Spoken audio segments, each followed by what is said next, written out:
Music by उत्तम सिंह।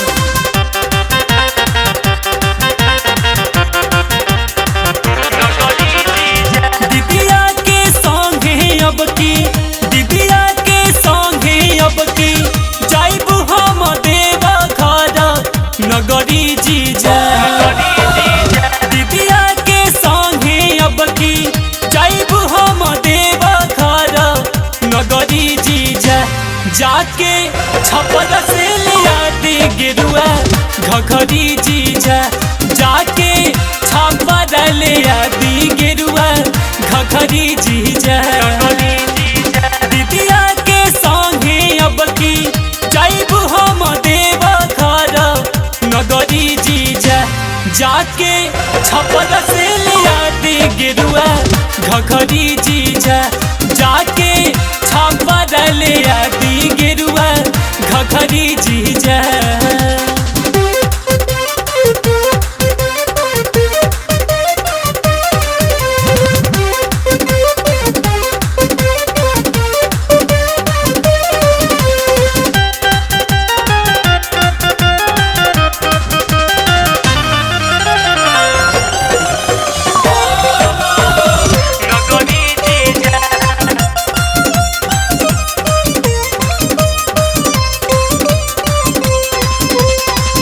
चारू ओर बोल बम के नहरा सुनाला।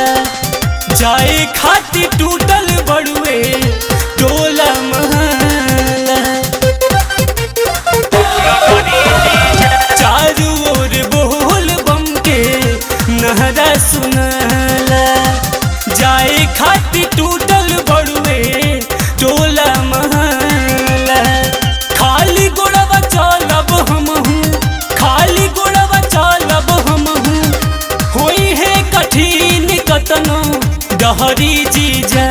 जहई आदा से ले दी गिरुआ घघरी जीजा। जहई आदा से ले दी गिरुआ घघरी जीजा।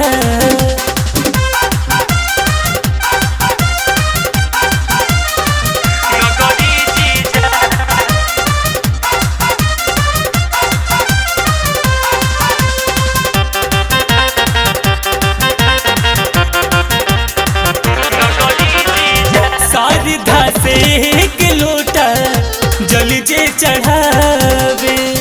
सुनीला की आना धन तन फल पावे। सारिधा से एक लोटा जल जे चढ़ावे। सुनीला की आना धन तन फल पावे। सुघर दुल्हा मिली सुघर दुल्हा मिली ताक दी है जाती बामा लहरी जीजा। जाके छपरा से ले दी गिरुआ घघरी जीजा। जाके छपरा ले दी गिरुआ घघरी जीजा।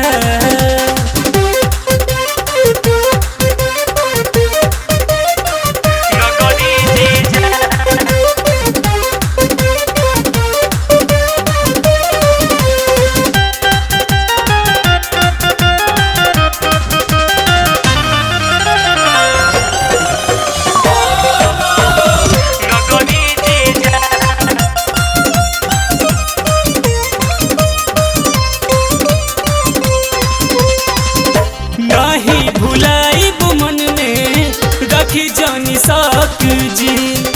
भैनी से आन हम हूँ जीजा दीपक जी।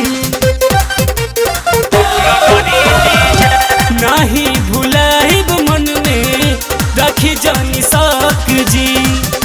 भैनी से आन हम हूँ जीजा दीपक जी। चलल रंजीत मुना चलल रंजीत मुना माथा बाप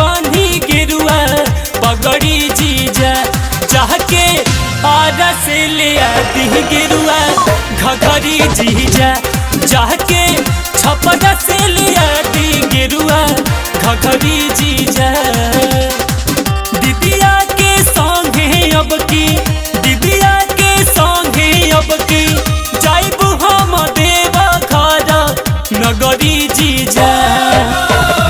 दिदिया के संगे अब की जाइबू हम देव घर नगरी जीजा जाके छपरा से ले आती गिरुआ घघरी जीजा जाके छपरा ले आती गिरुआ घघरी जीजा।